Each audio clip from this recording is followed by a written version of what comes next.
Alors nous avons conçu la Villa M comme un manifeste architectural naturaliste. C'est-à-dire un bâtiment d'une époque nouvelle où l'homme ne s'oppose plus à la nature et au vivant.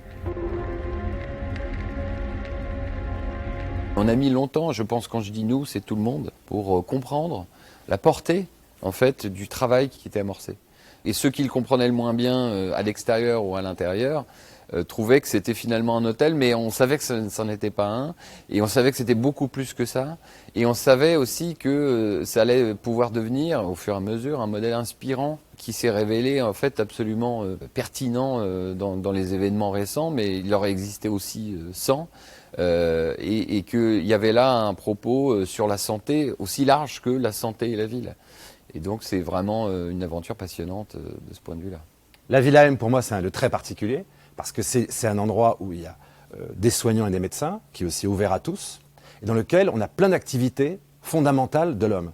Dormir, manger, travailler, se soigner, échanger, et tout ça dans un même lieu.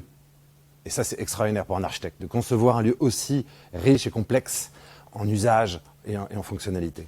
Et ce qui est étonnant dans ce projet, on est parti avec un briefing très riche de la part du groupe Pasteur Mutualité, de Thierry Lorente et d'Amanda Lehmann.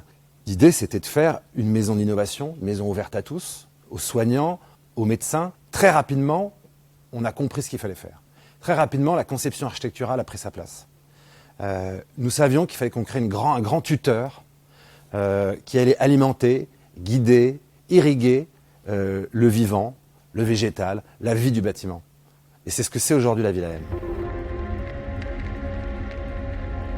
J'aimerais penser, on me le dit parfois, que ce bâtiment finalement est très parisien, tout en exprimant autre chose. Et puis on peut le dire sur l'écriture, mais finalement on travaille aussi sur une réactualisation du modèle haussmannien.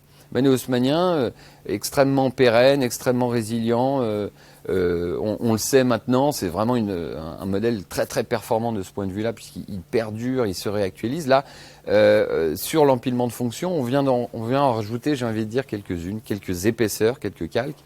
Et ça, c'est le bâtiment de demain. Comme ce bâtiment, à la fois multifonctionnel, très connecté à la ville et reprogrammable, qui sont toutes les qualités de la Villa M, c'est quand même le bâtiment de demain, le bâtiment parisien de demain, comme le bâtiment d'ailleurs en général, j'ai envie de dire, contemporain. Ce qui est important là, c'est qu'on travaille d'abord pour les médecins.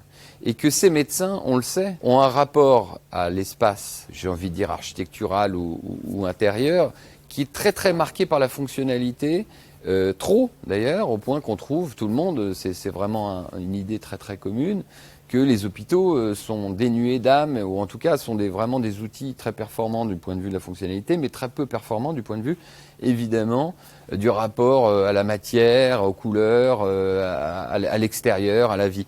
Et donc il s'agissait de reconnecter ce monde médical un peu aseptisé, pour prendre un mot très simple, avec, j'ai envie de dire, un univers beaucoup plus qualifié, beaucoup plus marqué dans ces matériaux, mais avec vraiment une idée de confort, d'usage et de qualité d'usage. Alors je suis très fier de ce bâtiment. Cette architecture était très ambitieuse et je trouve que le résultat est à la hauteur de ses ambitions. Alors je suis jugé parti, bien entendu, mais je pense que ce bâtiment inaugure vraiment une nouvelle manière de considérer le rapport de l'homme à la nature, le rapport de la ville à la nature. Et pour moi, c'est fondamental et dans ce sens-là, c'est une très grande réussite.